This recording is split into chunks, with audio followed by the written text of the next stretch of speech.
Hello, it's Chris again, and welcome to week 3 of Capstone. Time is flying by. I'm really enjoying reading your About Me pages. I'm going through them now, and I should have all of them graded by tomorrow. So take a look on UB Learns, look at my feedback. If you didn't earn full credit for the assignment, don't freak out. Remember, at the end of the semester, as long as you submitted the assignment on time, you'll be able to submit it again to earn back your points. So this is another reminder that to make sure you submit your assignments on time by Friday at midnight, so that if you do lose points, you can earn back those points at the end of the semester. So this week's foundations page, the first time you're going to be talking about your coursework. A couple things to remember. One, really everything you really need to know is in that assignments guide. So look there, make sure you know what I'm going to be looking for based on that rubric. You're going to be talking about your foundations coursework in this page, obviously. So remember, that's your UB seminar, your communication literacy, diversity learning, math and quantitative reasoning, and scientific literacy courses. Okay? So you're going to identify 2 skills, attributes that you developed in at least 1 or 2 of these courses. All right? You do not need to identify skills for each course. All right? So let's say you identified a skill in your diversity learning course that you want to talk about. That's fine. You don't need to identify 2 skills from each course.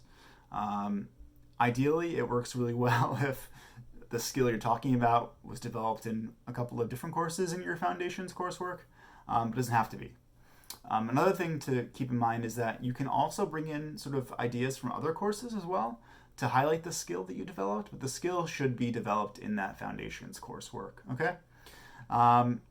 Another thing to keep in mind is that when you submit artifacts, sometimes people really freak out about this.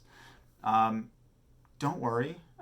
There's a list in the assignments guide that you can sort of look at to see sort of things that could work, but that's not an exhaustive list at all. So if there's something that you think would really sort of highlight that skill that you're talking about, include it. And if you're not sure, send me an email just to make sure that you think it's going to be okay.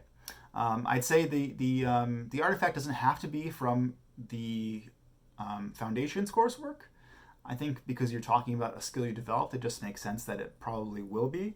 But if there's a really great artifact that talks about that skill, demonstrates that skill from another course you took at UB, that's fine. I don't have a problem with that. So I think a lot of times people will submit parts of their paper for the artifact. That's fine. What I would do is just take a screenshot of maybe the paragraph or 2 that best demonstrates the skill and submit that as the artifact in the page. Okay? Again, my office hours are Thursday 1 to 3. I saw a couple of you last week, so that was fun. If you need me outside of office hours and you really want to meet, I don't have a problem. Just send me an email and we can set up a time. I think most questions can really be answered by email. If there's something that you're working on and you have a quick question, you can pop onto the Discord chat too, and there'll be someone there during regular business hours that can help you. Looking forward to reading your foundations pages. If you have any questions, let me know. Looking forward to seeing them.